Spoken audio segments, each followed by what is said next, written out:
की घड़ी है आजकल, एक सदी एक लहमा है आजकल। आरजुओं को अब बरसाएं हम कहाँ, दिल की कलियां खिल रही हैं आजकल। दिल की दुनिया आनंद से आबाद है, मुस्तकिल रोशनी जल रही है आजकल। आनंद मोहम्मद।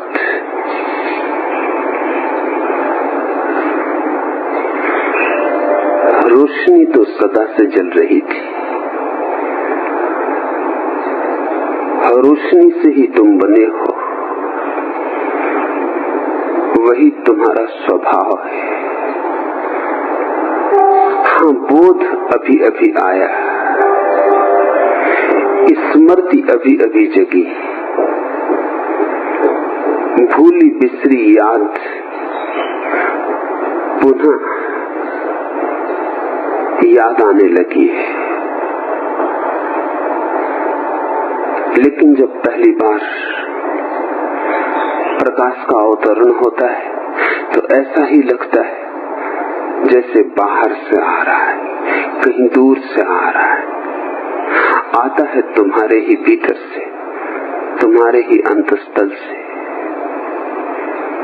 जब आनंद की वर्षा होती है तो आकाश में नहीं घिरते मेघ, घिरते हैं अंतर आकाश में। जब सत्य का सूर्य उदय होता है तो प्राची लाल नहीं होती, तुम्हारा अंतस्थल उसके स्वागत में सुर्ख हो उठता है। जो भी महत्वपूर्ण है वह भीतर घटता है और जो भी कचरा है वह बाहर घटता है। कचरा ही बाहर है, हीरे तो भीतर है। हीरे तो परमात्मा ने बहुत संभाल के रखे तुम्हारे अंतस्थल में। तुम भी तो घर में जो हीरे होते उन्हें खूब छिपा के रखते हो, गहरा खोद के जमीन में, गुप्त, किसी को कानो कान खबर न हो। ऐसे ही परमात्मा ने जो हीरे हैं वे तुम्हारे भीतर गहरे खोद कर रखे, इतने गहरे कि तुम्हें भी कानो कान खबर नहीं हुई।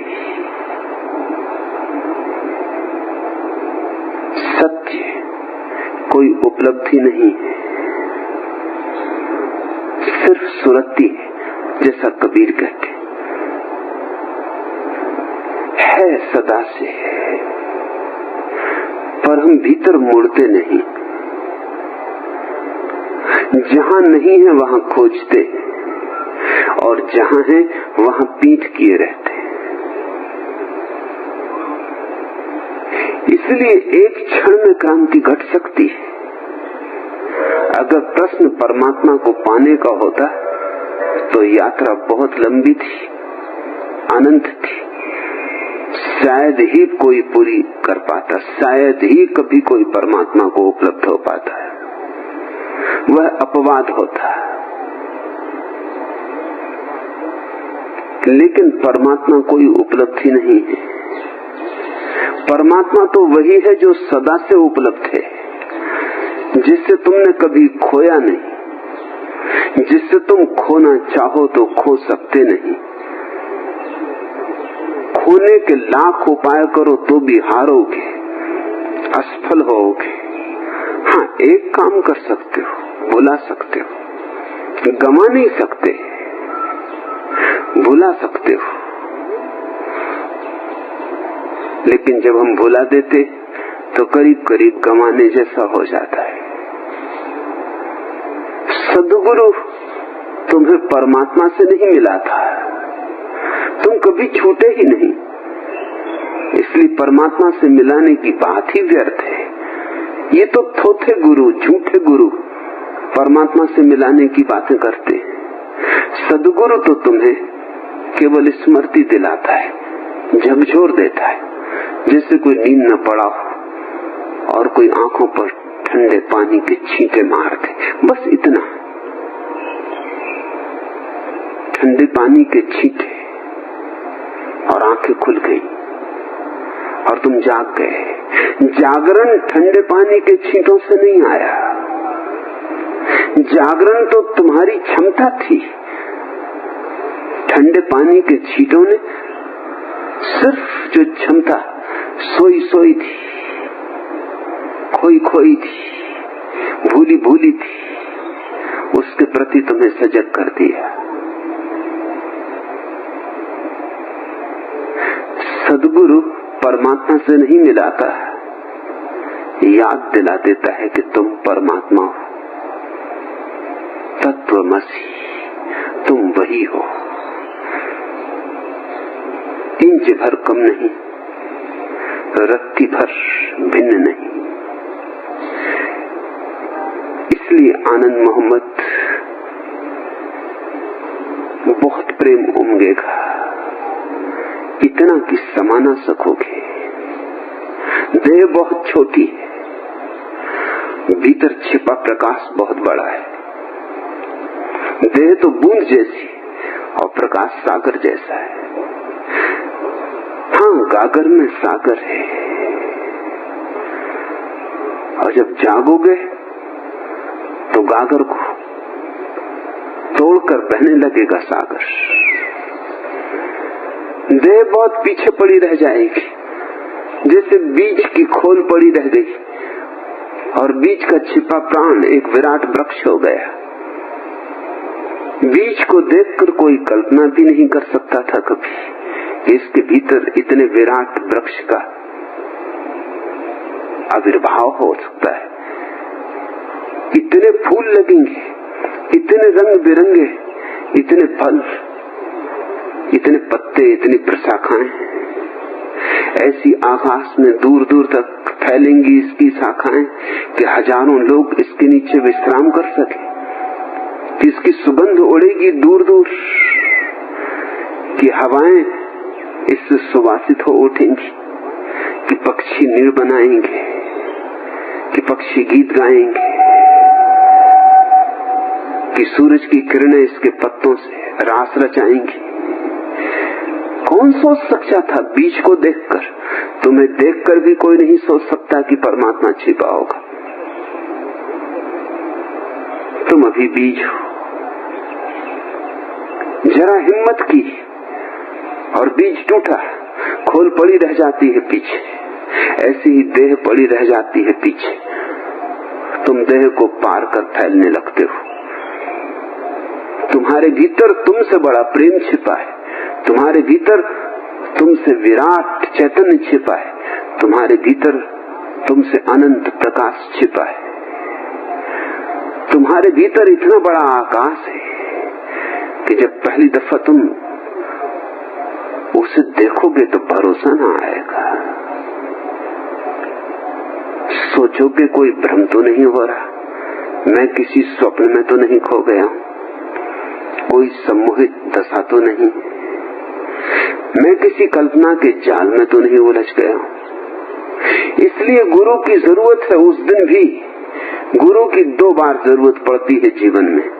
एक बार कि पानी के छींटे मारे आंखों पर, और दूसरी बार कि जब तुम आंखें खोलकर देखो और अपने से पहली बार परिचय हो तो तुम्हें आश्वासन दे कि घबराओ मत, यही हो तुम, तत्वमसि, मत भय करो।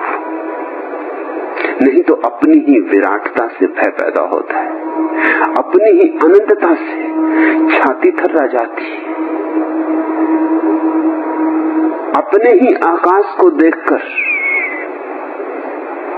भागने का मन होने लगता है।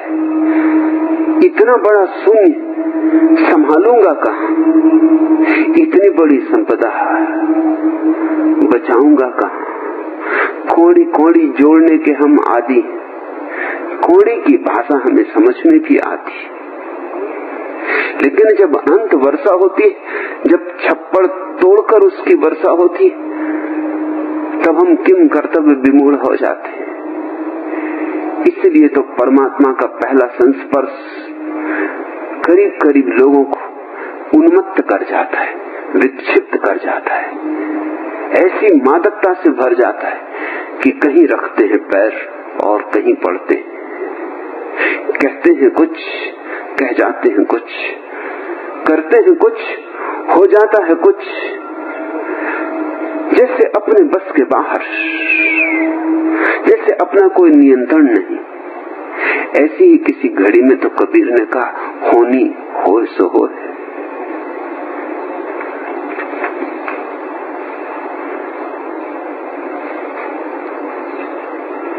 योग प्रीतम का यह गीत,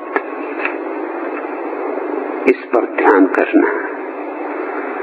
हर जगह महफिल उसी की है सजी, जिंदगी का गीत सुनना हो रुको, बह रही रसधार उसकी सब तरफ, इस अमृत का पान करना हो झुको। तुम सुनो संगीत उसका है मुखर, बस हृदय में मौन का उल्लास हो, तृप्ति का सागर हिलोरें ले रहा, प्राण में बस एक पागल प्यास हो। नृत्य उसका ही अहिर्निश चल रहा हो, अगर थिरकन तुम्हारे पांव में, तुम उसी की ज्योति से जगमग हुए, जी रहे हो तुम उसी की छांव में। देख सकते हो कुंवारी आंख से, सब कहीं आनंद उत्सव चल रहा हो, हृदय अभिभूत तो तुम जान लो, धड़कनों में बस वही तो पल रहा।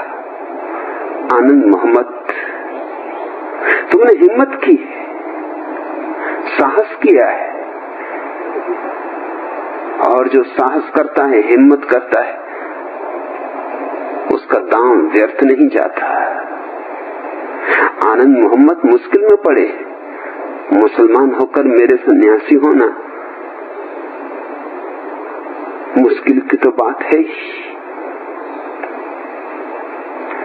सूरज जब सन्यासी होकर लौटे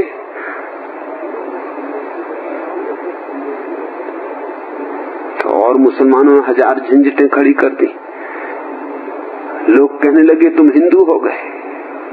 अब मेरा सन्यासी न तो हिंदू है, न मुसलमान है, न जैन है, न ईसाई है। मेरा सन्यासी तो सिर्फ सन्यासी है। सन्यास भी कहीं हिंदू, मुसलमान और जैन होता है? ये भेदभाव संसार में रखो। ये छोटी छोटी बातें, सन्यास कहीं इनमें बंधेगा, अटकेगा। लेकिन आनंद मोहम्मद ने फिक्र न ली, अपनी मस्ती में डोलते रहे, गीत गुनगुनाते रहे। तो जो दांव लगाता है व्यर्थ नहीं जाता, जितनी कीमत चुकाता है उससे बहुत गुना पाता है। हर जगह महफिल उसी की है सची, जिंदगी का गीत सुनना हो रुको, और तुम रुके इसलिए गीत की पहली कड़ियां तुम्हारे कानों में पड़ने लगी। बह रही रसधार उसकी सब तरफ, इस अमृत का पान करना हो झुको, और तुम झुके तो तुम मालिक हो गए। जो झुका वह जीता, जो अकड़ा रहा वह हारा। जीवन का परम गणित बड़ा उल्टा है। दुनिया में तो जो अकड़ा रहता है, जितना अकड़ता है उतना ही जीतता मालूम होता है। यहाँ तो झुका दुनिया में कोई कि हारा, झुका कि धूल में गिरा, झुका कि लोगों ने उसके सिर को सीढ़ी बनाया।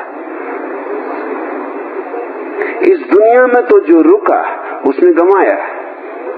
यहाँ तो दौड़ चाहिए, अहिर्निश दौड़ चाहिए, बिना इसकी फिक्र किए कहाँ जा रहे हो, चले चलो।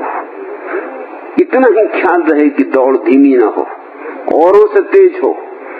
न ये पूछने की फुर्सत, न जानने की, न सोचने की कि कहाँ जा रहे हैं, क्यों जा रहे हैं, क्यों जा रहे हैं। जो इस सोचने में अटका वो पीछे रह जाता है। सोच विचार का अवसर कहाँ है, अवकाश कहाँ है। यहाँ दौड़ धाप ऐसी है कि पहले दौड़ लो फिर सोच लेंगे बाद में पहुंच के। लेकिन परमात्मा के जगत में नियम बिल्कुल विपरीत है। वहां जो दौड़ा वो भटका, वहां जो रुका वह पहुंचा। रुकने का नाम ही ध्यान है। चित्त का चलन रुक जाए, चित्त की गति रुक जाए, चित्त का ये आवागमन, ये सतत चहल पहल, ये चलता हुआ रास्ता, ये विचार और वासनाओं की दौड़, ये आपाधापी, ये व्यस्तता, ये कल्पना और स्मृति के जाल, चित्त किसी में ना उलझे, रुक जाए, ठहर जाए, पूर्ण विराम लगा दे, बस ध्यान हुआ। और जो रुका वह पहुंच गया, क्योंकि जो रुका वो अपने को देखने से कैसे वंचित रहेगा। जब तक दौड़ रहे हो आंख किसी और चीज पर लगी, धन पर, पद पर, प्रतिष्ठा पर। जब रुकोगे आंख अपने आप बंद हो जाएगी। जब दौड़ना ही नहीं तो बाहर देखना क्या। जब दौड़ना ही नहीं तो चारों तरफ आंखों को क्यों भटकाना। ये आंखें भी चारों तरफ चंचल भटकती हैं, क्योंकि मन तलाश कर रहा है किस विषय की तरफ दौड़ूं। अनंत प्रलोभन है यहाँ, सभी तो पाए नहीं जा सकते। दो हाथ है, दो पैर है, छोटी दौड़, छोटा पात्र है, किससे भर लूं। तो मन चारों तरफ टटोल रहा है, किस दिशा में मेरी सफलता होगी। इसलिए आंखें भटक रही, आंखें चंचल, क्योंकि मन चंचल है। आंखें सबूत है मन की चंचलता की, आंखें द्वार हैं, झरोखे। मन रुका कि आंखें बंद हुई, मन ठहरा कि आंखों की गति भी गई, आंखें भी स्थिर हुई। और जिसकी आंख स्थिर हुई वो अपने भीतर न देखेगा तो और कहां देखेगा। जिसकी आंख बंद हुई वही क्षमता जो सारे जगत को देखती थी अपने पर लौटने लगती। वही रोशनी जिसमें सारे पदार्थ आलोकित हो रहे थे अचानक अपने पे गिरती। और तब मालिकों के मालिक का दर्शन हो जाता है। बह रही रसधार उसकी सब तरफ, इस अमृत का पान करना हो झुको। दुनिया में तो अकड़ना, झुकना मत। टूट जाओ मगर झुकना मत, लोग कहते। मिट जाओ मगर झुकना मत। यहाँ तो संघर्ष है एक दूसरे को मिटाने का। मिटाने में मिटना ही पड़ेगा। जो तलवार उठाएगा वो तलवार से ही गिरेगा। परमात्मा के जगत में, अंतर जगत में, अंतरलोक में नियम बिल्कुल विपरीत है। वहां झुको, वहां ऐसे मिट जाओ जैसे हो ही नहीं। और तभी तुम अपनी झोली हीरों से भर पाओगे। उसकी धार तो बह रही है। नदी के तट पर तुम खड़े हो अकड़े हुए, प्यासे मगर अकड़े हुए। झुको कैसे? तुम और नदी के सामने झुको।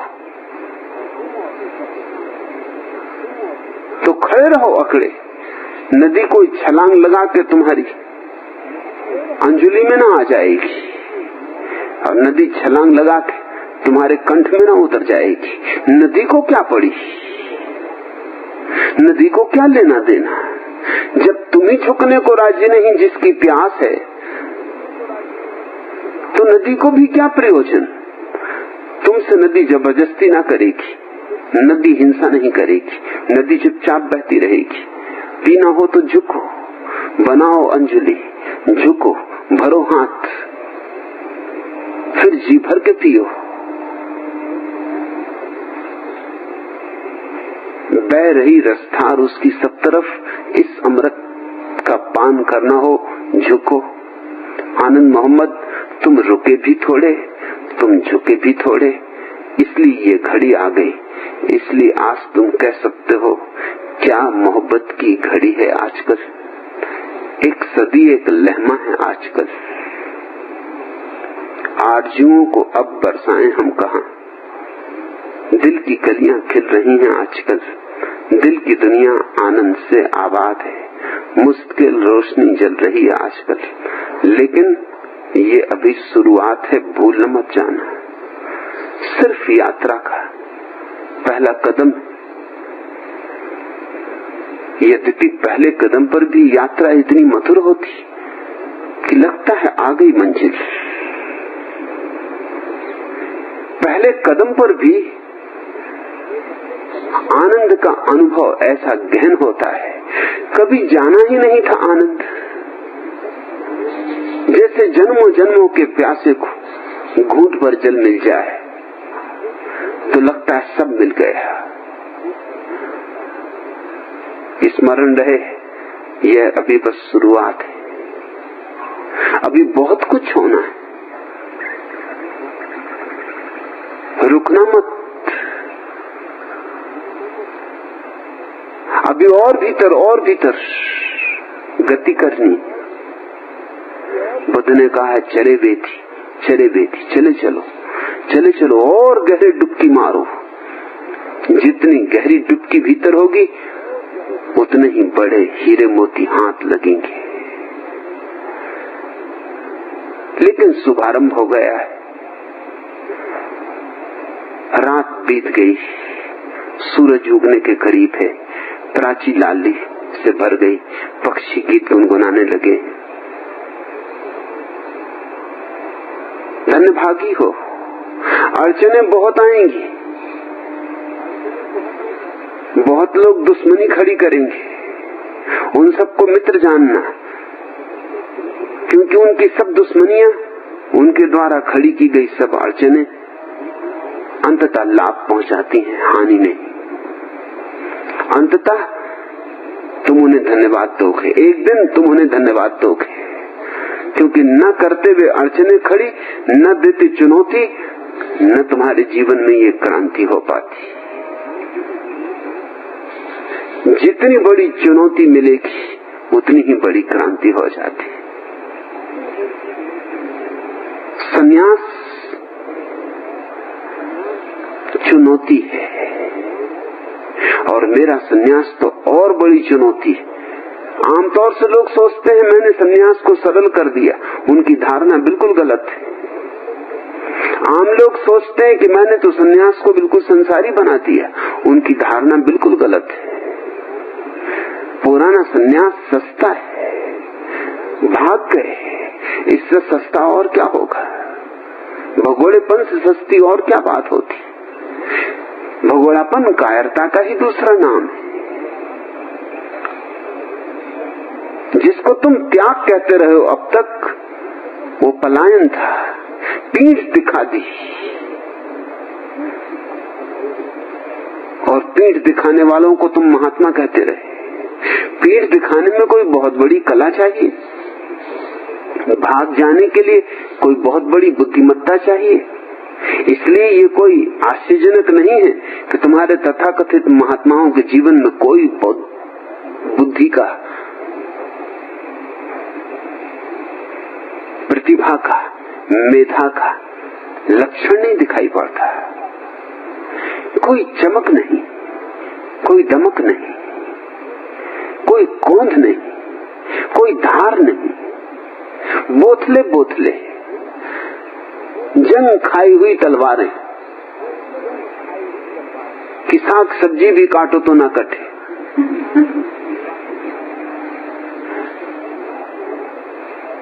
पुराना संन्यास सस्ता था क्योंकि चुनौतियों से भाग जाता था। जब तुम पत्नी से भागते हो तो किससे भाग रहे हो? वस्तुतः पत्नी एक चुनौती है प्रतिपल। जैसे कि पति एक चुनौती, बच्चे चुनौती, परिवार चुनौती है, समाज चुनौती है। इन सब से भाग गए, बैठ गए जाके दूर एक गुफा में जहां कोई चुनौती नहीं, और तुम सोचते तुमने बहुत बड़ा काम कर लिया। मैंने सन्यास को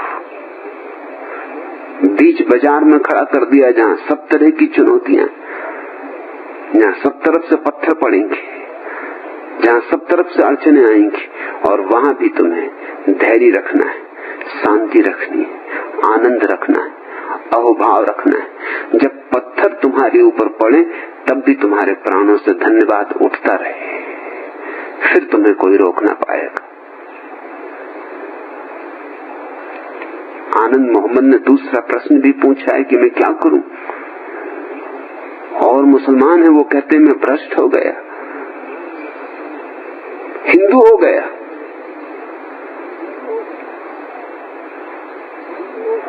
और हजार तरह की अड़चने डाल रहे हैं। धन्यवाद दो उनको।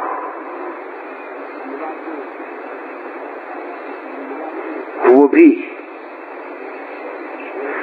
तुम्हारे मार्ग में सोचते तो हैं कि पत्थर बन जाएंगे, मगर तुम अगर जरा समझ का उपयोग करोगे तो पत्थर सीढ़ियां बन जाते हैं। पत्थर और सीढ़ियों में भेद ही क्या होता है? उनको पत्थर बनने दो, तुम सीढ़ियां बना लो। तुम रोज रोज उनके पत्थरों की सीढ़ियां बना के ऊपर उठते जाओ। तुम इस सब को सहज भाव से स्वीकार करना, आनंद बहुत घना होगा। अभी मंजिलें और हैं, ये तो पहला ही कदम है। बीच में बहुत पड़ाव भी आएंगे, पड़ावों को भी मंजिल मत समझ लेना। मंजिल तो तभी है जब तुम बचो ही नहीं, सिर्फ आनंद ही आनंद बचे।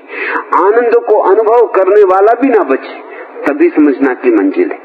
जब तक तुम्हें लगे कि मैं हूं और आनंद है, मैं हूं और कैसा महासुख, तब तक जानना अभी पड़ाव है। जिस दिन अचानक पाओ कि मैं कहां, आनंद ही आनंद है, अनुभोक्ता गया, अनुभव ही अनुभव बचा। अनुभव का सागर लहरें दे रहा है, और खोजे से पता नहीं चलता उसका। जो अनुभव करने निकला था, जो सत्य का साक्षात्कार करने निकला था, वो तो न मालूम कहां खो गया। सत्य है, कबीर कहते हेरत हेरत है सखी रहा कबीर हेराई। निकले थे खोजने, खो गए। जिस दिन ऐसा हो उस दिन मंजिल आ गई। अब आगे जाने का उपाय न रहा, क्योंकि अब जाने वाला ही न रहा। नमक का पुतला था, गल गया, घुल गया। सागर की गहराई खोजने चला था, सागर में लीन हो गया। तब तक यात्रा, अंतर यात्रा, यह अंतर की डुबकी गहरी करते जाना है। मैं आनंदित हूं, मेरे सारे आशीष तुम्हारे साथ हैं।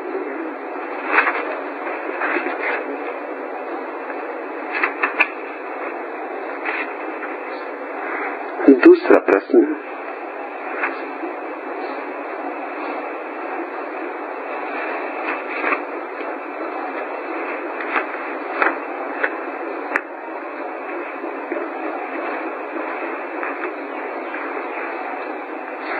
भगवान सूफी संत अल गजाली ने कहा है, इश्क मजाजी और इश्क हकीकी भिन्न भिन्न नहीं, वरन इश्क मजाजी इश्क हकीकी तक पहुंचने की पहली सीढ़ी। इश्क मजाजी यानी भौतिक प्रेम, इश्क हकीकी यानी अभौतिक प्रेम। और इसी संबंध में दो बड़ी रोचक कथाएं भी उन्होंने कही। पहली, जुलेखा का यूसुफ से प्रेम हो गया। वह प्रेम इतना घनीभूत हुआ कि उसे कोई आकर ये कह देता कि मैंने यूसुफ को देखा है, तो उसे गले का हार दे देती। उसके पास 70 ऊंट हीरे थे। धीरे धीरे वे सब समाप्त हो गए। वह मात्र यूसुफ को याद करती थी, यहाँ तक कि जब वह आकाश की ओर देखती तो तारों में यूसुफ का नाम ही उसे दिखाई पड़ता। किंतु विवाह हो जाने के पश्चात उसका प्रेम और व्यापक हो गया और उसने यूसुफ के साथ रहना अस्वीकार कर दिया। उसने यूसुफ से कहा, मैं तुमसे उस समय तक प्रेम करती थी जब तक ईश्वर को नहीं जानती थी। ईश्वरीय प्रेम ने मेरे हृदय में घर कर लिया है। अब मैं उस स्थल पर किसी दूसरे को नहीं रख सकती। दूसरी कथा, इससे भी प्रभावशाली कथा मजनू की है। वह लैला के पीछे पागल हो गया था। यदि उससे कोई उसका नाम पूछता तो वह क्या उठता, लैला। यदि कोई पूछता क्या लैला मर गई, तो वह क्या उठता, लैला तो मेरे हृदय में है, उसकी मृत्यु नहीं है, नहीं हो सकती, मैं ही लैला हूं। एक दिन वह लैला के कूचे से गुजर रहा था। आकाश की ओर उसकी आंखें लगी हुई थी। किसी ने कहा, मजनू तुम आकाश को न देखो बल्कि लैला के घर की दीवारों की ओर देखो, शायद वह दिखाई पड़ जाए। मजनू ने तत्काल उत्तर दिया, मैं तो उन तारों से ही संतुष्ट हूँ जिनका प्रतिबिंब लैला के घर पे पड़ रहा है। भगवान के अलौकिक प्रेम ही ईश्वरीय प्रेम में रूपांतरित हो जाता है। समझाने की अनुकंपा करें। नरेंद्र अल गजाली ऐसे तो ठीक ही बात कह रहे हैं,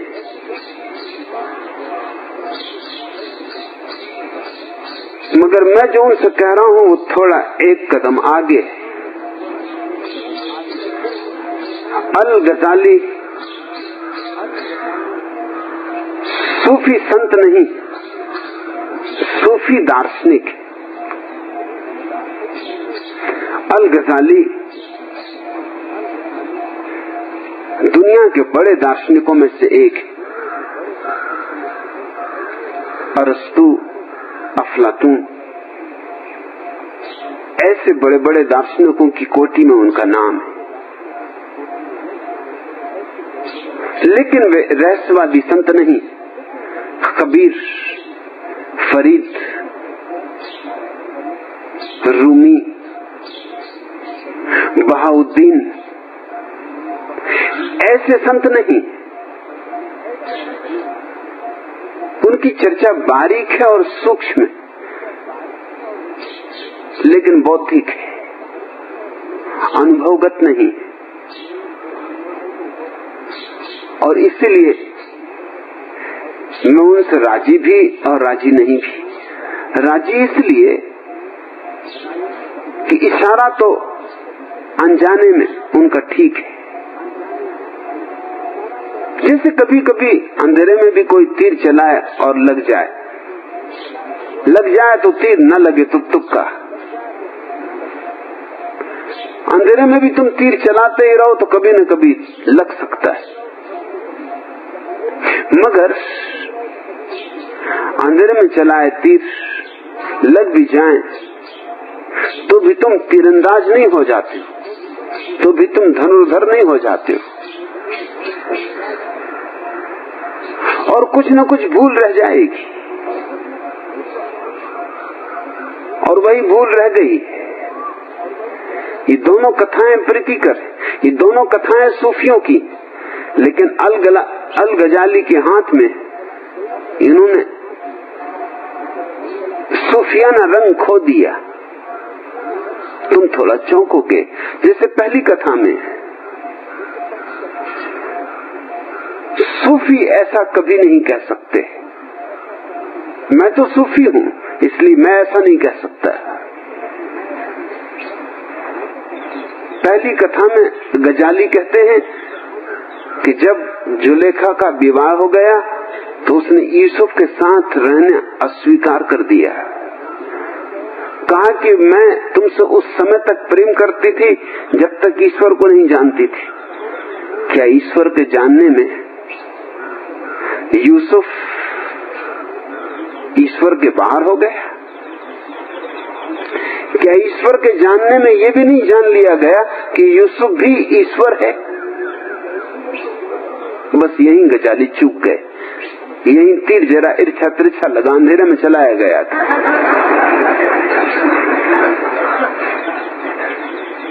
लगा थी और लगा थी नहीं। जिसने ईश्वर को जान लिया वो ये कैसे कह सकता है कि ईश्वरीय प्रेम ने मेरे हृदय में घर कर लिया है?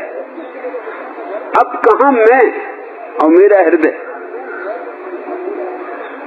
और वह यह भी नहीं कह सकता कि अब मैं उस स्थल पर किसी दूसरे को नहीं रख सकती।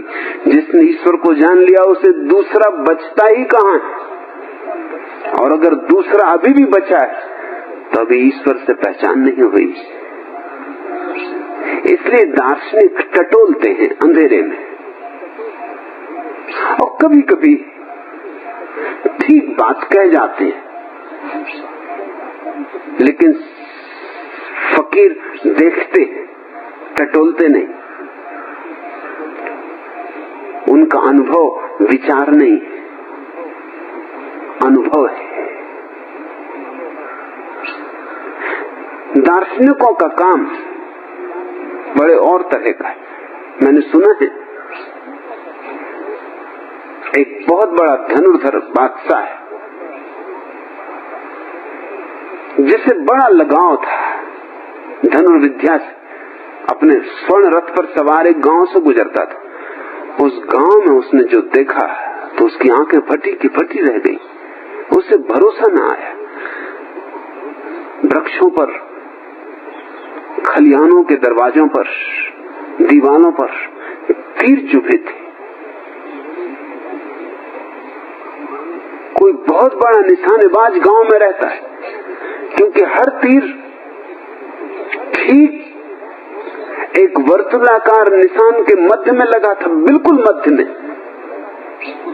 एक बार भी कहीं कोई चूक नहीं थी। सम्राट ने कहा, रथ रोको। मैंने बहुत धनुर्धर देखे, मैं स्वयं भी धनुर्धर हूं, जीवन भर मैंने यही साधना की, लेकिन मेरे भी 100 में 99 तीर ही ठीक लगते, एक तो कभी चूक ही जाता है। मगर इस गांव में कौन धनुर्धर जिसका हमें पता भी नहीं, जिसका एक तीर नहीं चूका है। दीवालों पर, वृक्षों पर, खलिहानों पर, खेतों पर, जहां भी उसके तीर लगे ठीक लक्ष्य के बिल्कुल मध्य में लगे। मैं उससे मिलना चाहता हूं। गांव के लोगों से पूछो, गांव के लोगों से पूछा। लोग हंसने लगे। लोगों ने कहा कि आप फिजूल की बातों में ना पड़े। अरे वो पगला है, पागल है। सम्राट ने कहा, पागल हो या कोई भी हो, इससे क्या फर्क पड़ता है। मुझे उसके पागलपन से कुछ लेना देना नहीं, मगर मैं उसे पुरस्कृत करूंगा। वो हमारे राज्य का सबसे बड़ा धनुर्धर है। उन लोगों ने कहा, आपको बात ही पता नहीं। वो तीर पहले मारता है और बाद में गोला खींचता है। बीच में लगने का सवाल ही नहीं, जहां भी लगे।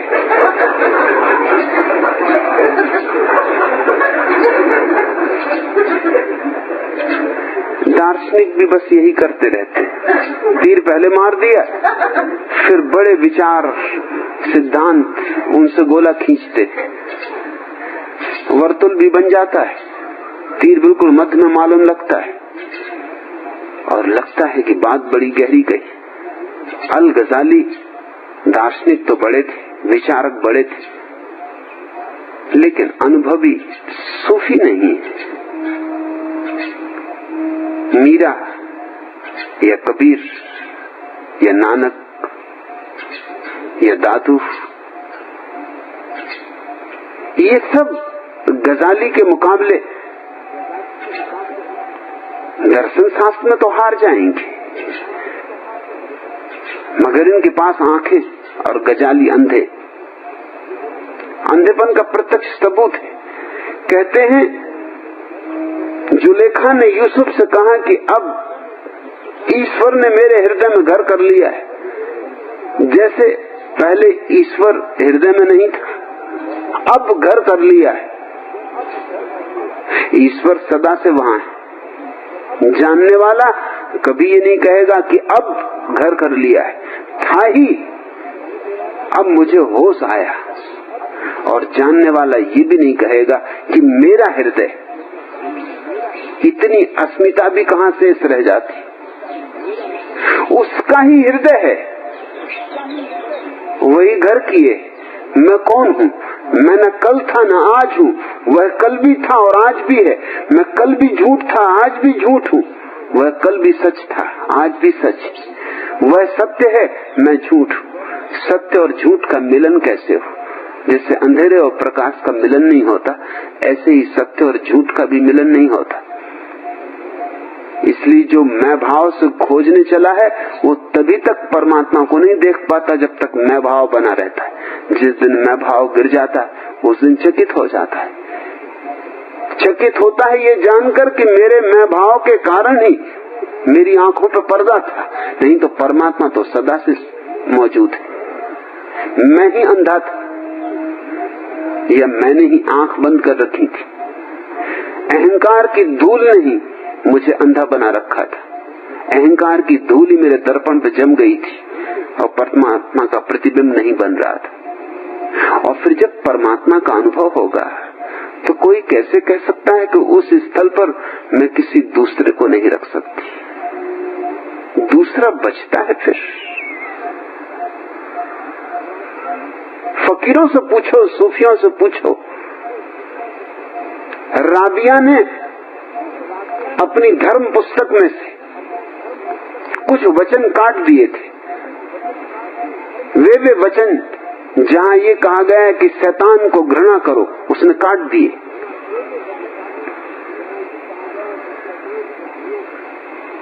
एक दूसरा फकीर हसन उसके घर मेहमान था, उसने ये कटे हुए संशोधन देखा। धर्मशास्त्रों को संशोधन कर सकता है, जैसे वेद में तुम संशोधन कर दो तो सारे हिंदू नाराज हो जाएंगे कि तुम हो कौन संशोधन करने वाले, हमारा शास्त्र संशोधन करो। कहीं शास्त्रों में संशोधन होता है? कुरान में, बाइबल में कहीं संशोधन होता है? वो तो जैसे हैं वैसे हैं, ईश्वर का संदेश है, उसमें संशोधन करने वाले तुम कौन? हसन ने कहा, राबिया ये तूने क्या किया? ये तो गुनाह है, ये तो पाप है, ये कुफ्र है। तूने कुरान के वचन काट दिए तो तू क्या समझती कि तू मोहम्मद के वचन में संशोधन करेगी? फिर राबिया ने कहा, प्यारे हसन मैं क्या करूं, इसमें मेरा कोई कसूर नहीं, वही करवाता है। मैंने बहुत अपने को रोका कि ये करना ठीक नहीं, जैसा तुम कहते हो। मैंने भी अपने को बहुत समझाया, बहुत दिन रोका, बहुत खड़ा हो तो मुझे शैतान नहीं दिखाई पड़ेगा, परमात्मा ही दिखाई पड़ेगा। अब मैं शैतान को घृणा कैसे कर सकती हूँ? पहली तो बात ये कि परमात्मा को जानने के बाद दूसरा कोई बचा नहीं, अब तो शैतान भी परमात्मा में ही लीन हो गया। दूसरी बात, मेरे भीतर प्रेम के अतिरिक्त घृणा नहीं बची। बाहर शैतान नहीं बचा, भीतर घृणा नहीं बची। और ये सूत्र कहता है कि शैतान को घृणा करो, ये दोनों बातें असंभव हो गई।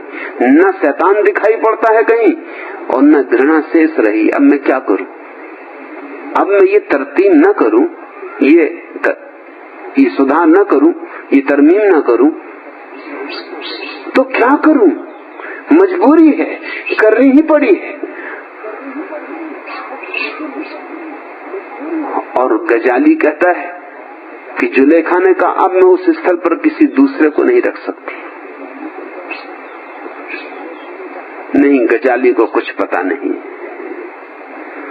जिसके हृदय में परमात्मा आ गया, पहली तो बात वो मिट जाता है। उसके आते ही तुम डूब गए, मिट गए, समाप्त हो गए, तुम बचोगे। और फिर कौन दूसरा?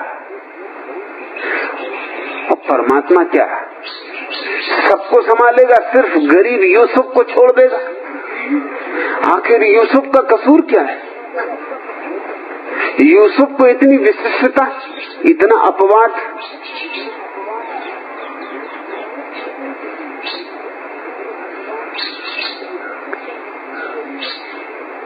नहीं, कोई भी अपवाद नहीं। क्या यूसुफ का कसूर यही है कि यूसुफ के प्रेम में पड़ के जुलेखा को परमात्मा का प्रेम दिखाई पड़ गया? यूसुफ का कोई गुनाह हो गया? सच तो यह है, यूसुफ के प्रति अब आभार होना चाहिए, और भी घना, पहले से भी ज्यादा घना, क्योंकि वही झरोखा बना।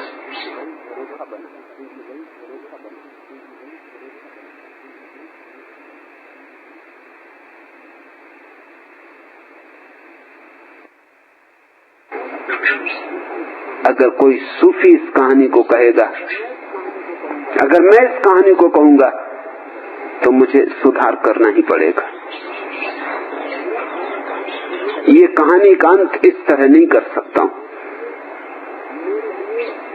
मेरे लिए इश्क मजाजी और इश्क हकीकी, भौतिक प्रेम और अभौतिक प्रेम दो प्रेम नहीं है, एक ही प्रेम के दो रूप हैं। जैसे कीचड़ और कमल, कीचड़ में कमल छिपा है और कमल में कीचड़ छिपी।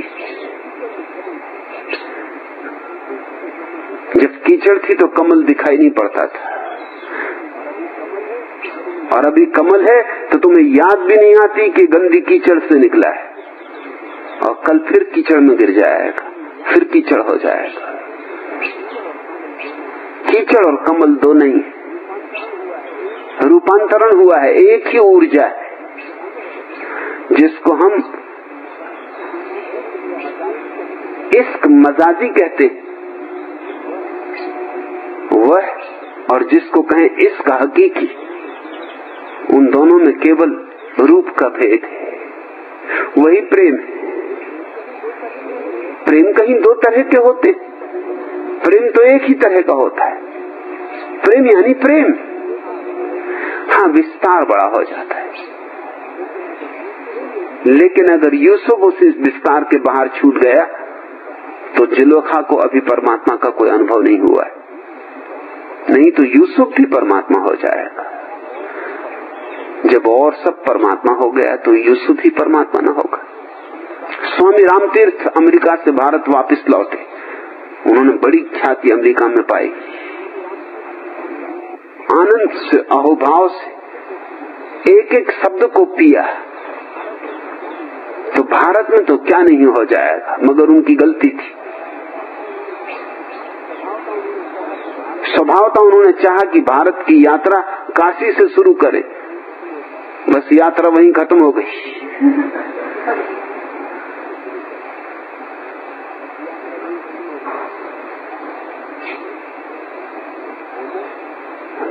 बोले, बीच प्रवचन में एक पंडित खड़ा हो गए और उसने कहा कि रुकिए, आप संस्कृत जानते हैं, व्याकरण का बोध है, वेद पढ़ा है?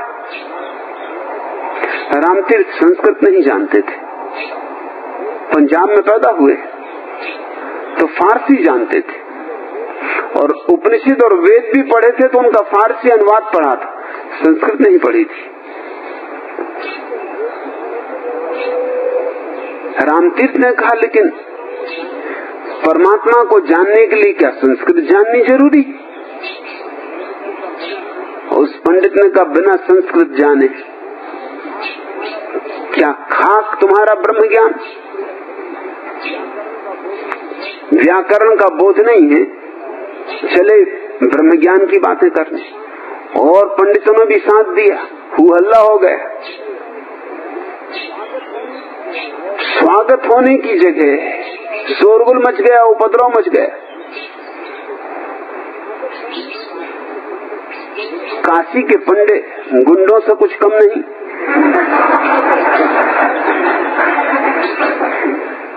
रामतीर्थ के मन को बड़ा धक्का पहुंचा, ऐसी आशा न की थी।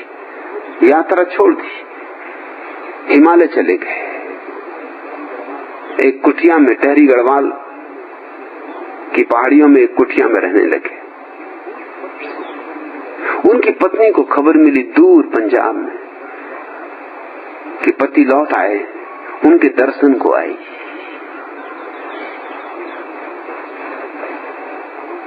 एक प्रसिद्ध विचारक और लेखक सरदार पूर्ण सिंह उनकी सेवा में रहते थे। जब पत्नी को रामतीर्थ ने आते देखा दरवाजे से, दूर चढ़ते हुए पहाड़ी पर, तो पूर्ण सिंह से कहा, दरवाजा बंद कर दो, बाहर तुम रहो और उसको कह देना कि रामतीर्थ मिलना नहीं चाहते। पूर्ण सिंह को तो बहुत धक्का लगा। पूंसी ने कहा कि हजारों स्त्रियां आपसे मिलने आती, किसी से आपने मिलने से इंकार नहीं किया। सिर्फ इस स्त्री का कसूर क्या है? क्या इसे आप अब भी अपनी पत्नी मानते? नहीं तो रोक क्यों रहे? बात पते की कही, बहुत पते की कही।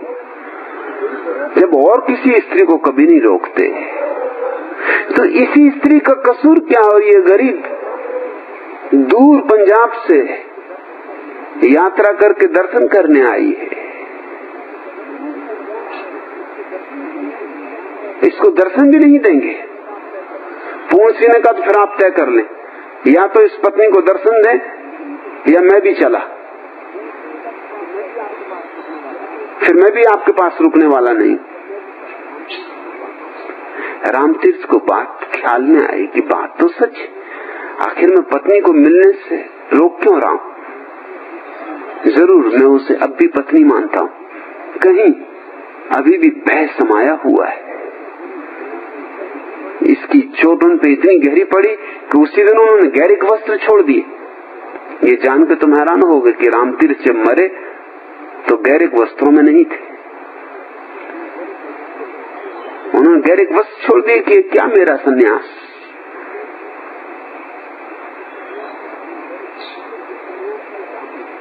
इस सन्यास का क्या मूल्य है?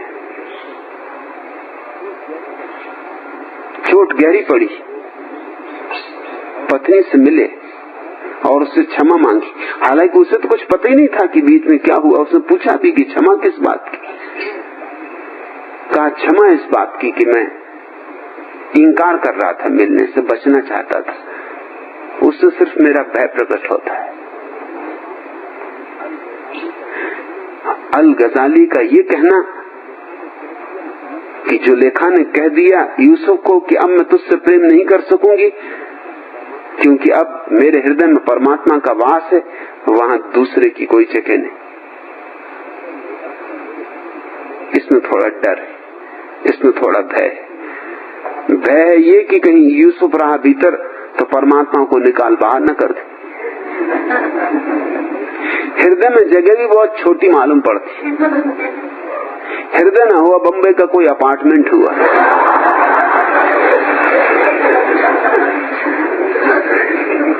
कि या तो भगवान जी रहे या यूसुफ जी रहे, दोनों जी साथ नहीं रह सकते।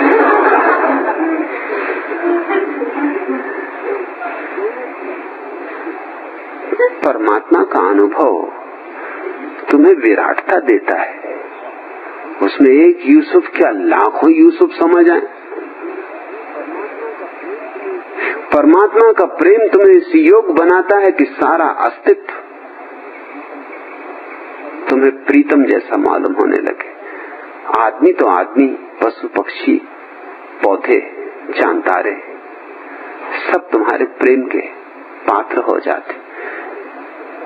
सिर्फ बेचारे यूसुफ का कसूर क्या है? इतना ही कसूर कि उसके आधार से, उसके झरोखे से तुम्हें परमात्मा का दर्शन हुआ, ये कसूर है उसका? नहीं, अल गजाली कोई संत नहीं, कोई सूफी नहीं, दार्शनिक है। और दार्शनिक से इस तरह की भूलें होनी स्वाभाविक है। अंधेरे में तीर चलाए जा रहे हैं।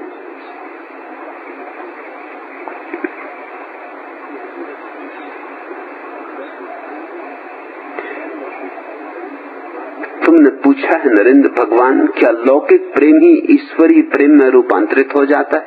निश्चय ही।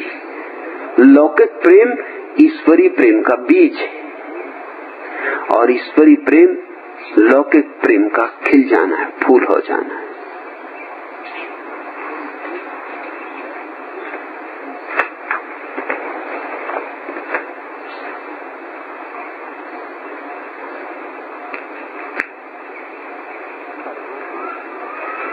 परमात्मा और हमारा होना संयुक्त है, जैसे तुम और तुम्हारी छाया। तुम चले, तुम्हारी छाया चली, तुम रुके, तुम्हारी छाया रुकी। परमात्मा और हमारे बीच वही नाता है। परमात्मा अगर सत्य है तो हम उसकी छाया मात्र, परमात्मा प्रेम अगर सत्य है तो लौकिक प्रेम उसकी छाया, और परमात्मा की छाया भी सुंदर है, परमात्मा की माया भी सुंदर है। आखिर परमात्मा की है, सुंदर ही होगी। इसलिए तो तुमसे कहता नहीं कि भागो, छोड़ो, क्योंकि ये जो माया है, ये जो छाया है, ये भी उसकी ही है। कहीं इससे भाग खड़े हुए तो डर ये है कि मूल से भी दूर ना हो जाना, हो ही जाओगे। अगर तुम किसी की छाया से भागोगे तो उससे भी तो भाग गए। मैं कहता हूं उसकी छाया को समझो, उसके छाया को पकड़ो, उसके छाया को आधार बनाओ, सूत्र, और उसी के सहारे चलते चलते एक दिन तुम मूल को पकड़ लोगे। तुम तुंग हिमालय श्रृंग, और मैं चंचल गति सुर सरिता। तुम विमल हृदय उच्छ्वास, और मैं कांत कामनी कविता। तुम प्रेम और मैं शांति। तुम सुरा पान घन अंधकार, मैं हूं मतवाली भ्रांति। तुम दिनकर के खर किरण जाल, मैं सरसिज की मुस्कान। तुम वर्षों के बीते वियोग, मैं हूं पिछली पहचान। तुम योग और मैं सिद्धि, तुम हो रागानुग निश्चल तप, मैं सुचिता सरल समृद्धि।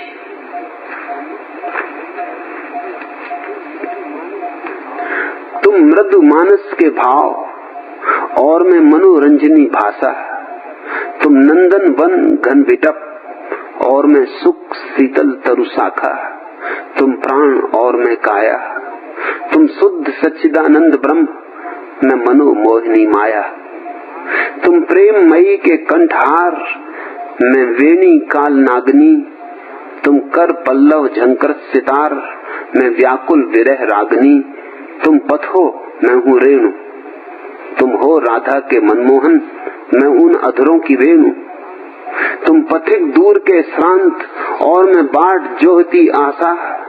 तुम भव सागर दुस्तार, पार जाने की मैं अभिलाषा। तुम नभ हो, मैं नीलिमा। तुम शरत काल के बाल इंदु, मैं हूँ निशीथ मधुरिमा। तुम गंध कुसुम कोमल पराग, मैं मृदु गति मलय समीर। तुम स्वेच्छाचारी मुक्त पुरुष, मैं प्रकृति प्रेम जंजीर। तुम शिव हो, मैं हूँ शक्ति। तुम रघुकुल गौरव रामचंद्र, मैं सीता अचला भक्ति। तुम आशा के मधुमास, और मैं पिक कलकुजन तान। तुम मदन पंच सरहस्त, और मैं हूँ मुग्धा अनजान। तुम अंबर, मैं दिग्वसना। तुम चित्रकार घन पटल श्याम, मैं तड़ित तूलिका रचना। तुम रण तांडव उन्माद नृत्य, मैं मुखर मधुर नूपर ध्वनि। तुम नाद वेद ओंकार सार, मैं कवि श्रृंगार शिरोमणि। तुम यश हो, मैं हूँ प्राप्ति। तुम कुंद इंदु अरविंद बिंदु। तुम कुंद इंदु अरविंद शुभ्र, तो मैं हूँ निर्मल व्याप्ति। तुम तुंग हिमालय श्रृंग, और मैं चंचल गति सुर सरिता। तुम विमल हृदय उच्छ्वास, और मैं कांत कामनी कविता। तुम प्रेम और मैं शांति। तुम सुरा पान घन अंधकार, मैं हूँ मतवाली भ्रांति। भेद जरा भी नहीं, भेद आभास मात्र है। ये नदी के दो किनारे एक ही नदी के दो किनारे। यह किनारा उतना ही नदी का है जितना वह किनारा। यह लोक उतना ही परमात्मा का है जितना वह लोक। देह भी उसकी, आत्मा भी उसकी। भेदों को छोड़ो, भेदों के पार उठो। भेदों के पार उठकर जिस दिन अभेद का दर्शन करोगे, उसी दिन जानना मुक्ति हुई, निर्वाण हुआ। उसी दिन जानना साक्षात है। सत्य, उसी दिन जानना मुक्ति, मोक्ष। उसके पहले सब बौद्धिक हिसाब किताब है। अल-गज़ाली बड़े विचारक हैं, मगर कोई अनुभव इस अतिक्रमण का नहीं है जहां द्वंद मिट जाते। और तथाकथित धार्मिक लोग इन्हीं द्वंद्वों में जीते रहे, इसलिए उन्हें मैं धार्मिक नहीं कहता। मैंने एक दार्शनिक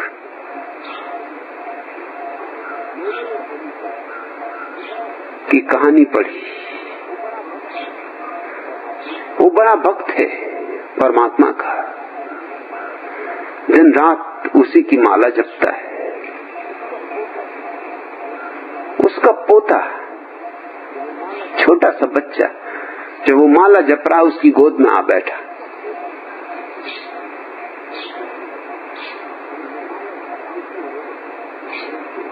उसने उसे प्रेम पूर्वक छाती से लगा लिया, लेकिन तभी उसे ख्याल आया कि अरे ये मैं क्या कर रहा हूं, ईश्वर मुझे इसके लिए कभी माफ नहीं करेगा।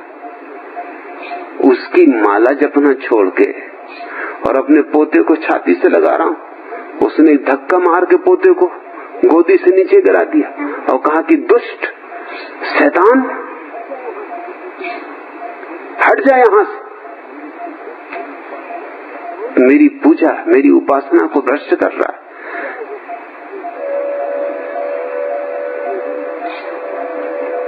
एक हिंदू सन्यासी मुझे ये कहानी सुना रहे थे। उन्होंने कहा आपका इस संबंध में क्या कहना? मैंने कहा कि मुझसे अगर पूछो बुरा ना मानो, सच्ची बात कह दूं। उन्होंने कहा कि सच्ची बात पूछने के लिए आपसे, तो मैंने कहा परमात्मा पोते के रूप में आया था और मूर्ख ने धक्के मार के खत्म कर दिया। जिंदगी भर माला जपी कि आओ आओ आओ, कांव कांव मचा रखी, और जब आया तो धक्का मार दिया।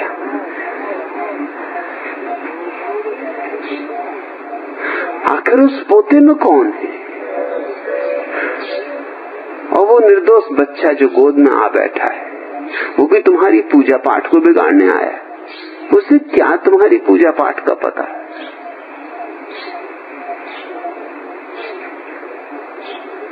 सरल चित्त बच्चा है, उसे ऐसे धक्का मार दिया जैसे वो शैतान।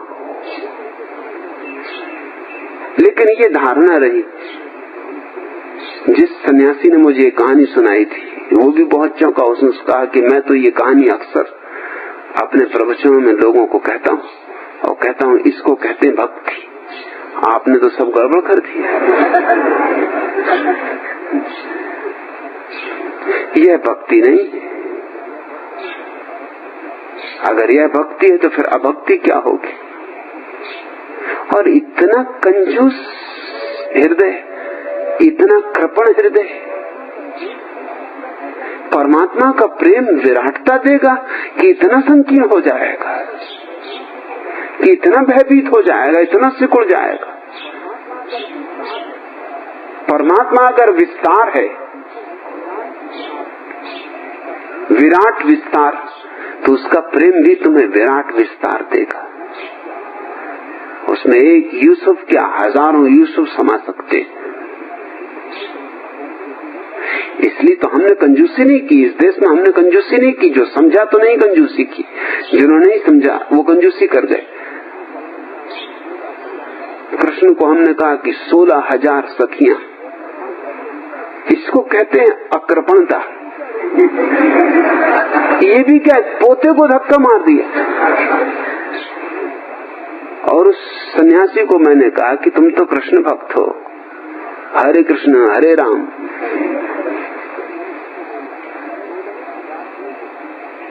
सोलह 16,000 सखियों के बीच कृष्ण नाचते रहे हो, घबराए नहीं। और ये पोते से घबरा गया।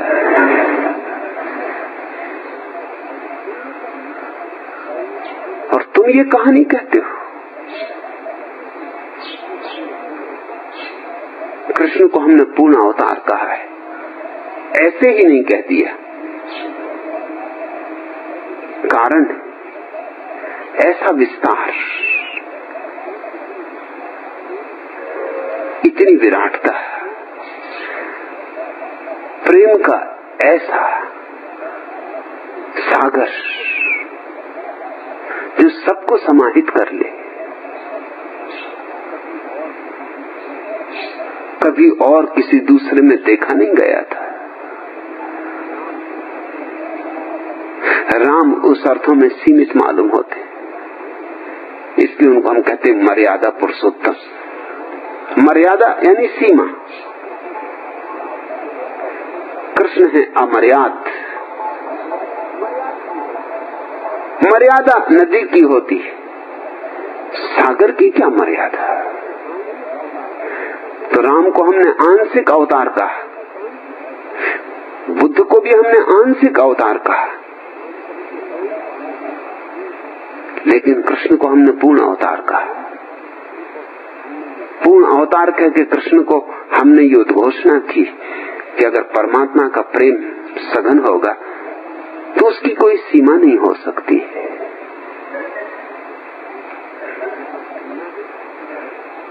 जहां सीमा है वहां संकोच है, और जहां असीम का पदार्पण होता है वही परमात्मा का अनुभव है। प्रेम झरोखा है, इसी प्रेम से धीरे धीरे प्रार्थना का आगमन होगा, प्रार्थना से धीरे धीरे परमात्मा का आगमन होगा। लेकिन ध्यान रखना, इस आगमन से पुराने झरोखे जला नहीं दिए जाएंगे, तोड़ नहीं दिए जाएंगे। पुराने झरोखे और भी समादृत हो जाएंगे, तुम्हारा अनुग्रह और सघन हो उठेगा। इसलिए तो गुरु के झरोखे से हम परमात्मा को जानते। इसका ये अर्थ नहीं कि फिर गुरु को हम भुला देते। गुरु के प्रति हमारा सम्मान और सघन हो जाता है, क्योंकि उसके ही माध्यम से तो परमात्मा की झलक मिली। कबीर कहते हैं, गुरु गोविंद दोई खड़े, काके लागू पांव। एक घड़ी आती जब गुरु के झरोखे से परमात्मा दिखाई पड़ा, गोविंद दिखाई पड़ा, तो कबीर का प्रश्न बिल्कुल ठीक है। ठीक पूछते हैं, गुरु गोविंद दोई खड़े, काके लागू पांव। अब बड़ी मुश्किल में पड़ा हूं, किसके पहले पैर छू। अगर परमात्मा के छू पहले पैर, सोचना। कबीर कहते हैं, अगर परमात्मा के पहले पैर छू तो गुरु का अपमान हो जाएगा, ये मैं नहीं कर सकता। और गुरु के पहले पैर छू तो परमात्मा का कहीं अपमान ना हो जाए, ये मैं कैसे करूं।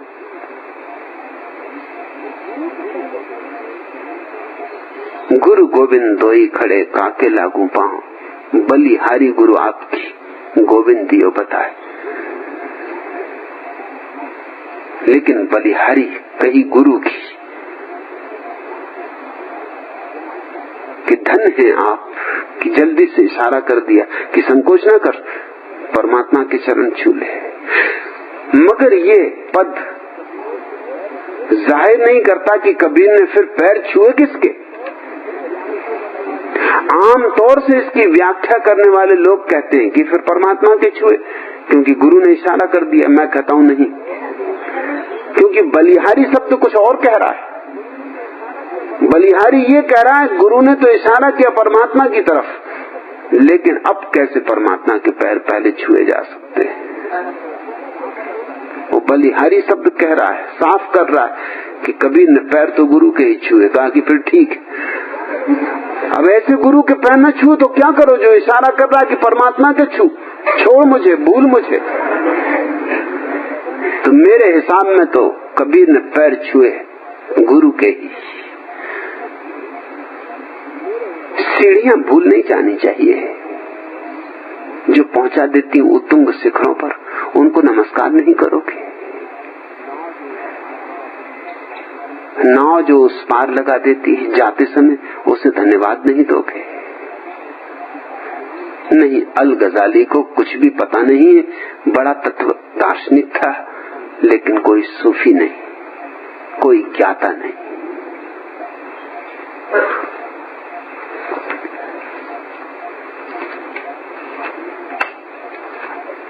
तीसरा प्रश्न, भगवान मैं प्रेम में मरा जा रहा हूं।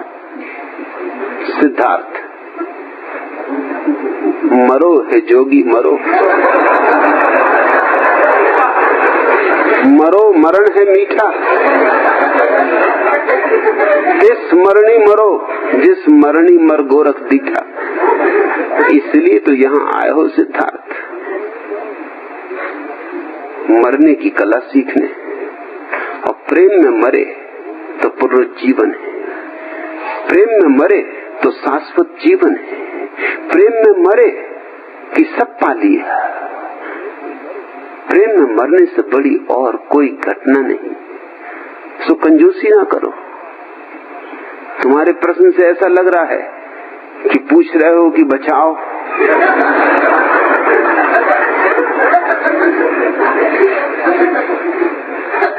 जैसे कि कोई नदी में डूब रहा हो, चिल्लाता है। मैं बचाने वाला नहीं, मैं कहता हूँ डूबो है डूबो, जो कि डूबो, ये मौका मत चूको, क्योंकि जो डूबे सो उबरे।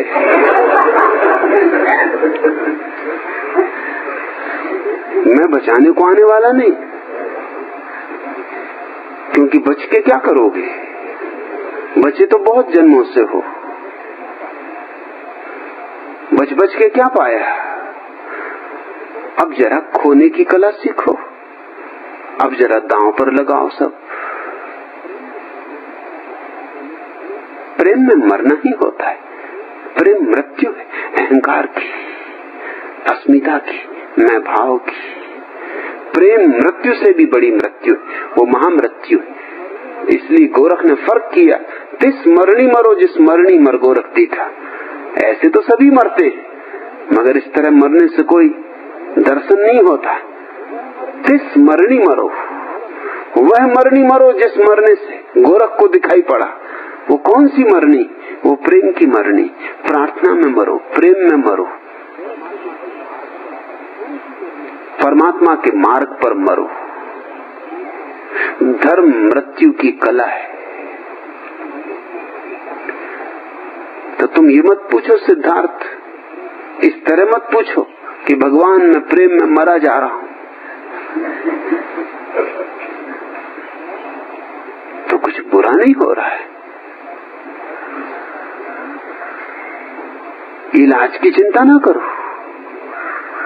और ये दर्द ऐसा है भी नहीं कि इसकी कोई दवा, और ये दर्द ऐसा है कि जैसे जैसे दवा करोगे वैसा वैसा मर्ज बढ़ेगा। और मेरा काम ये है कि तुम्हारी बीमारी बढ़ाऊं।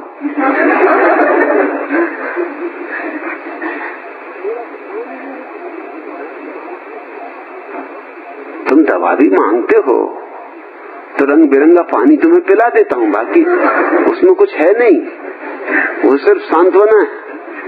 ठीक है सिद्धार्थ, रखे रहो बोतलें, भरोसा रहा आएगा, मगर असली बात तो मरना है। मरो, फिर छोड़ो सब उस पर, होनी हो सो होए,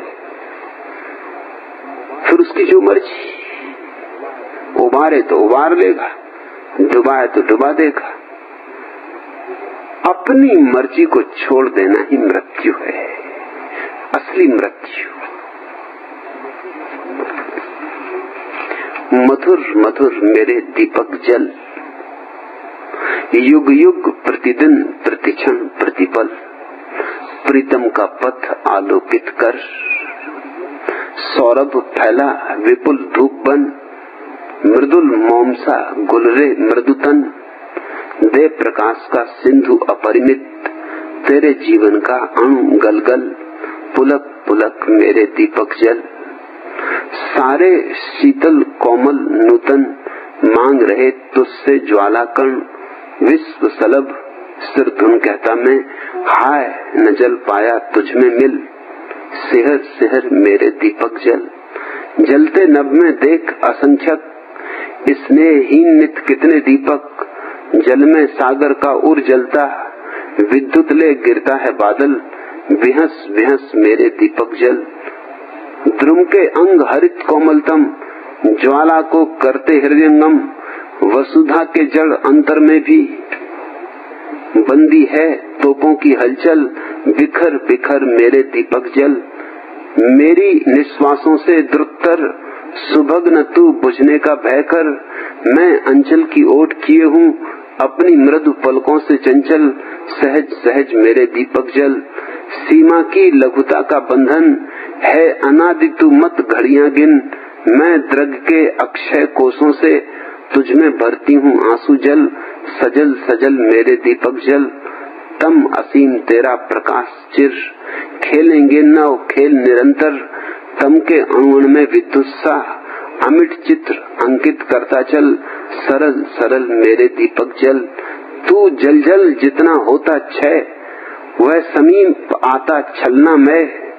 मधुर मिलन में मिट जाना तू, उसकी उज्जवल इस्मत में घुल खिल।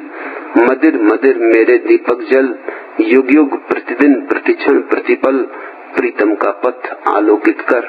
सिद्धार्थ जलो मिटो गलो, क्योंकि यही है उसे पाने का मार्ग, यही है उसे पाने की एकमात्र विधि। तुम जब तक हो वह नहीं, तुम मिटे कि वह है।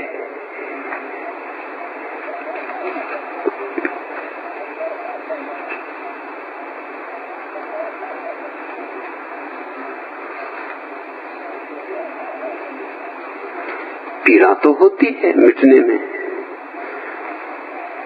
घबराहट भी होती है, डर भी लगता है। मन कहता है कहां चल पड़े हो, किस अज्ञात पथ पर लौट चलो वापिस अपनी सुरक्षा में। पर वापिस वहां पाया क्या था, वहां मिला क्या जिसके लिए वापिस लौटना चाहते हो। पीछे लौटकर भी मत देखना, क्योंकि पीछे सिवाय राखों के और कुछ भी नहीं। जो जगमग ज्योति जगाता रहता जग के कण कण में, वह क्यों न करेगा क्रीड़ा मेरे भी व्याकुल मन में। आशा है एक दिवस तो चमकेंगी किरणें उज्जवल, तब तक लहरों पर तरणी तिरते रहने दूं अविरल। घबराओ मत, अगर दूसरा किनारा ना भी दिखाई पड़े और पुराना किनारा दिखाई पड़ना भी बंद हो जाए, लगे कि भटक गया, लगे कि मिटने लगा, लगे कि डूबी अब ये मेरी नौका, फिक्र मत करना। जो जगमग ज्योति जगाता रहता जग के कण कण में, वह क्यों न करेगा क्रीड़ा मेरे भी व्याकुल मन में। वो जो चांद तारों को चला रहा है, वो जो छिपा है वृक्षों की हरियाली में, फूलों के रंगों में, वो जो व्याप्त है हवा के कणकण में, वह तुम्हें भी संभालेगा। कोई और हाथों की आवश्यकता नहीं। मैं भूल न जाऊं उसको, जग आंखों से हट जाए, उसका ही प्रेम निरंतर यह जीवन तरी चलाए। मैं अपनी अभिलाषाएं करती हूँ उसे समर्पित, सौंपे देती हूँ सुख दुख सब पाप पुण्य चिर अर्जित। सब सौंप दो उसे, पाप भी पुण्य भी,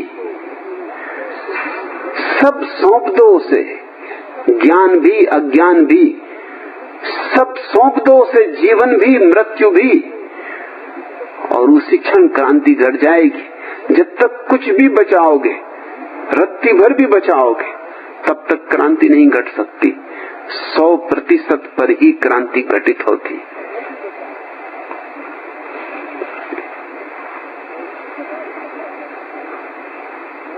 शुभ घड़ी है, मृत्यु की घड़ी है, मरण की बेला है, क्योंकि मरण की बेला जागरण की बेला है। इस मरण को आत्मसात कर सको तो जागरण बन जाए। अगर घबरा जाओ, भाग जाओ, तो फिर नींद है, फिर वही पुरानी नींद, फिर वही पुराने दुख स्वप्न। निसी के आंचल से मूढ़क जग शिशु है सोने वाला, पर पिला रहा मुझको कोई जागृति का प्याला। जब मून पलक देखेगा जग सुख के सपने प्यारे, क्या सूने में बैठूंगी मैं व्याकुल गिनती तारे। विश्राम करेंगे जब सब नीड़ों में श्रम से हारे, क्या तरी खोजती मैं ही भटकूंगी सिंधु किनारे। पर जब इस अस्थिर जग के उस पार जगत है मेरा, तब क्यों न चलूं उस पर मैं तोड़ क्षितिज का घेरा। इस भूले भटके जग ने समझा है जिसे किनारा, वह माया जाल भ्रमों का दिखने में मोहक प्यारा। उस पर यह हृदय भटक कर फिरता है मारा मारा, इस जग के पार क्षितिज से प्रीतम ने मुझे पुकारा।